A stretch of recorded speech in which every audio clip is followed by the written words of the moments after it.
খুব সহজেই আমাদের এই মঞ্চে উপস্থিত আছেন এই বাংলা একাডেমির সভাপতি সৎসজ্জ নির্মোহ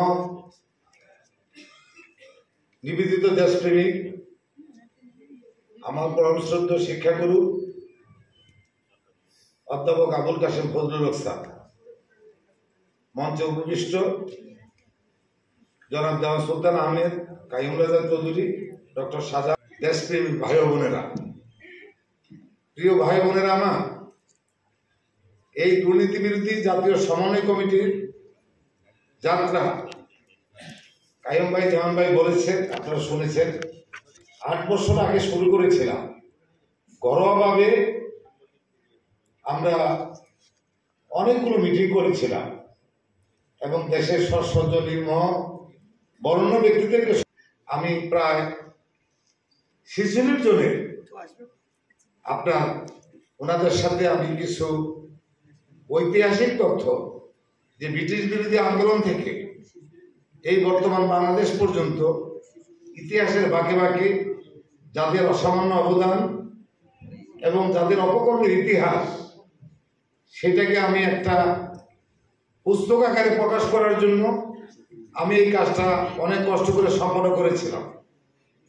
তাদের মধ্যে সবাই প্রয়াত হয়েছেন, এখন মাত্র 2 জন ব্যক্তি জীবিত আছেন, একজন ডক্টর কামাল হোসেন, আরেকজন ব্যারিস্টার আমিরুল ইসলাম। আর যাই হোক, 2022 সালে হঠাৎ করে একদিন আমার বাসায় আমি যখন এই দুর্নীতি বিরোধী জাতীয় সমন্বয় কমিটির মিটিং করতেছিলাম, আজকের যে জনপ্রশাসনের সিনিয়র সচিব মুখলিসুর রহমান সেই মিটিংয়ে ছিল, আজকে যে ক্যাবিনেট সেক্রেটারি শেখ আব্দুর রশিদ সেও তখন এই মিটিংয়ে ছিল। আমার এক বোন ছিল সচিব আফরুজা মজ্জেম, আরো দেশের অনেক বরেণ্য গুণীজন ছিল। হঠাৎ করে সাইবারগ্রাম থেকে মাসুদ নামে এক ডিসি এসে আমাকে বিনা ওয়ারেন্টে গ্রেপ্তার করার চেষ্টা করলো। যাই হোক, সকলের প্রতিরোধের মুখে আল্লাহর রহমতে আপনাদের দোয়ায় আমাকে গ্রেপ্তার করতে পারলো না, কিন্তু জোর করে আমার মোবাইলটা নিয়ে গেল। এই মোবাইলটা যখন নিয়ে যায়, তারপরে ওই রাত্রে আমি স্ট্রোক করি। স্ট্রোক করার পরে আমি দীর্ঘদিন আমি চিকিৎসাধীন ছিলাম, এখন কিছুটা আমি সুস্থ আছি। তারপরে আমার যে চোখের যে সমস্যা, সেই সমস্যার এখনো সমাধান হয়নি এবং এটা সমাধানের কোনো রাস্তাও নেই, কারণ এটা কোটি কোটি যে বেইন, এই বেইনটা চোখের সাথে সম্পৃক্ত। প্রফেসর দিন মোহাম্মদ যে চক্ষু বিশেষজ্ঞ এবং প্রফেসর আরেক দিন মোহাম্মদ যিনি নিউরোলজি, ওনারা বলেছেন যে এই বয়সে দেশের বাইরে এই ব্রেনের অপারেশন করা খুব দুরূহ কাজ। আপনি শুধুমাত্র চোখের এক্সারসাইজ করা ছাড়া আর আপনার কোনো পথ নাই। আর যদি ইনজেকশন দেই, তাহলে 6 মাস পরে অটো আপনার চোখ বন্ধ হয়ে যাবে, মানে চোখের উপরে পাতা বন্ধ হয়ে যাবে। তা আপনারা বুঝতে পারতেছেন যে আমি 4 বার আমাকে হত্যা চেষ্টা করা হয়েছিল এবং আমার যে দেশের মানুষকে ভালোবেসে আমার পিতা মরহুম ভাষাসৈনিক কমরউদ্দিন চৌধুরী, যিনি মুসলিম জননেতা মাওলানা আব্দুল হামিদ খান ভাসানীর বন্ধু ছিলেন, আমার বাবার অনুশাসনকে আমি প্রতিপালন করতে গিয়ে, এই দুর্নীতিকে প্রতিরোধ করতে গিয়ে আমি আমার জীবনে যে 3টা গার্মেন্টস ইন্ডাস্ট্রি ছিল, 4টা প্লাস্টিক ইন্ডাস্ট্রি ছিল, আজকে আমার কিছুই নেই। তারপরেও আমি এই দুর্নীতি বিরোধী জাতীয় সমন্বয় কমিটির জন্য যদি আমার জীবন উৎসর্গ করতে হয়, আমি জীবন উৎসর্গ করতে রাজি আছি। আমি আপনাদের কাছে একটা বিনয়ের সাথে একটা কথা বলতে চাই যে মহান আল্লাহ রাব্বে কথা দেওয়া ছিল যে আমরা মানবের কল্যাণে কাজ করব, কিন্তু পৃথিবীতে আসার পরে আমরা কেউ হিন্দু, কেউ বুদ্ধ, কেউ খ্রিস্টান, বিভিন্ন ধর্মে আমরা বিভিন্ন গোত্রে বিভক্ত হয়ে আমরা যে হানাহানি সংঘাত, যে সহিংসতা এবং যে অস্ত্রের খেলা এই পৃথিবীতে চলছে, এটা আসলে এই পৃথিবী এভাবে করা মহান আল্লাহ তাআলা আমাদেরকে পাঠিয়েন নাই। সেই জন্য আমার পরামর্শ স্যার বিচারপতি আব্দুর রব স্যার মাঝে মাঝে একটা কথা বলেন যে মানবাধিকারের নামে এই অস্ত্রের খেলা, এই যে আজকে ফিলিস্তিনে যে নারী শিশুদেরকে নির্মম নিষ্ঠুরভাবে হত্যা করা হচ্ছে, তাদেরকে রক্ষা করা সম্ভব না। শুধু এবং দেশপ্রেম বিমানের অঙ্গ বাংলাদেশকে গড়তে হলে সবার আগে নিজকে করো। এইটাই যদি আপনি অন্তর্গ্রহণ করে আগে নিজেকে সংশোধন করেন, নিজের আত্মীয় স্বজনকে সংশোধন করেন, নিজের পাড়া প্রতিবেশীকে সংশোধন করেন, নিজের গ্রাম, নিজের ওয়ার্ড, নিজের ইউনিয়ন, নিজের পৌরসভা, নিজের উপজেলা, নিজের জেলা, নিজের বিভাগ এবং রাজধানী সহ যদি সব জায়গায় আপনারা পাহারাদার এবং চৌকিদারের ভূমিকায় অবতীর্ণ হতে পারেন, তাইলে দুর্নীতিকে সহনীয় পর্যায়ে আনা সম্ভব। আমরা এই সরকারের বিরুদ্ধে না, কিন্তু এই সরকারের সমালোচনা করার অধিকার সিভিল সোসাইটির পক্ষে আমাদের আছে। অতএব আমাদেরকে সরকারের বিপক্ষ পাবার কোনো কারণ নাই, সরকারের দালাল পাবার কোনো কারণ নেই। আমরা কারা?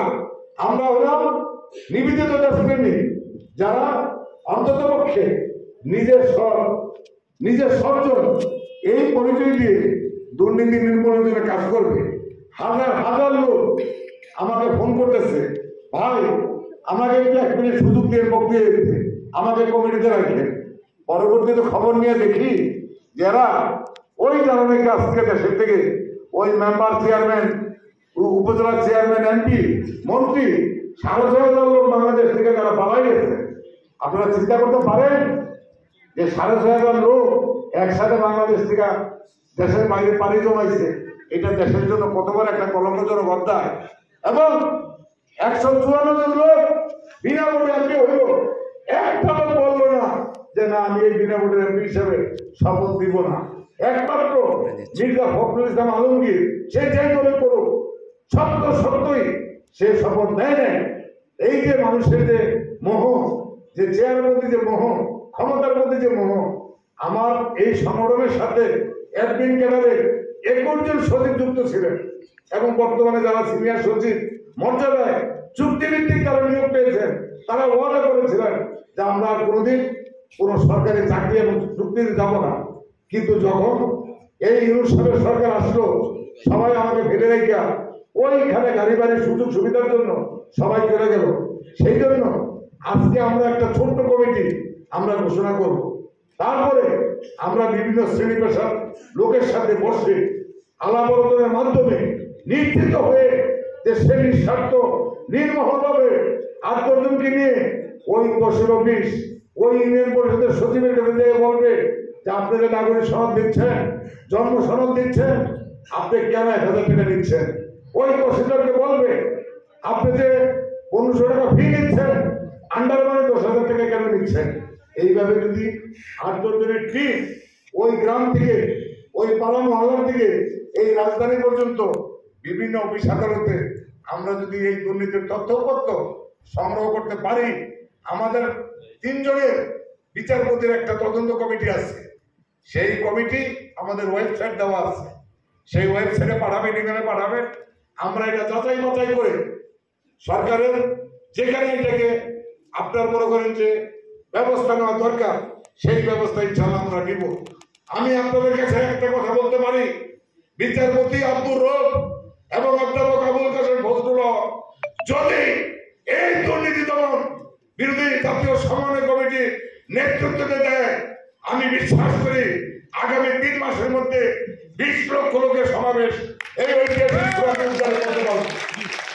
কারণ আমাদের মতো সজ্জন নির্মল মানুষ বাংলাদেশে বিরল। আর আমার 2 স্যার এখন বিছানায় সাহিত্য, অধ্যাপক আব্দুল্লাহ আবু সাইদ সাহেব বিছানা থেকে শোয়া অবস্থায় আমাকে টেলিফোনে বলতেছে যে আমি তো কথা বলতে পারি না, ডাক্তারের নিষেধ, তারপরেও চেষ্টা করছিলাম যে যাই অন্তত একটু মঞ্চে বসি। আর সিরাজ স্যারের বাসায় গেলাম, স্যার বলতেছে আমি তোমার পায়ে ধরে মাপ চাই, তুমি কি চাও যে বাংলা একাডেমিতে গেলে আমি মারা যাই? আমি স্যার সরি স্যার, আপনি রেস্টুরেন্ট স্যার, ওই 2 স্যারের জন্য আমরা দোয়া করে আনার জন্য যদি আপনারা উপস্থিত হয়ে থাকেন এবং সংহতি প্রকাশ করার জন্য এসে থাকেন, তাইলে আমার কথা হলো কালকের থেকে আপনাদেরকে আমার কেন টেলিফোন করা লাগবে? আমি কত হাজার লোককে ফোন করবো, কতজনের সাথে যোগাযোগ করব? আপনার ওয়েবসাইট আছে, ইমেল আছে, আমার হোয়াটসঅ্যাপ আছে, আপনারা দুর্নীতির তথ্য আপনারা যদি পাঠান আমাদের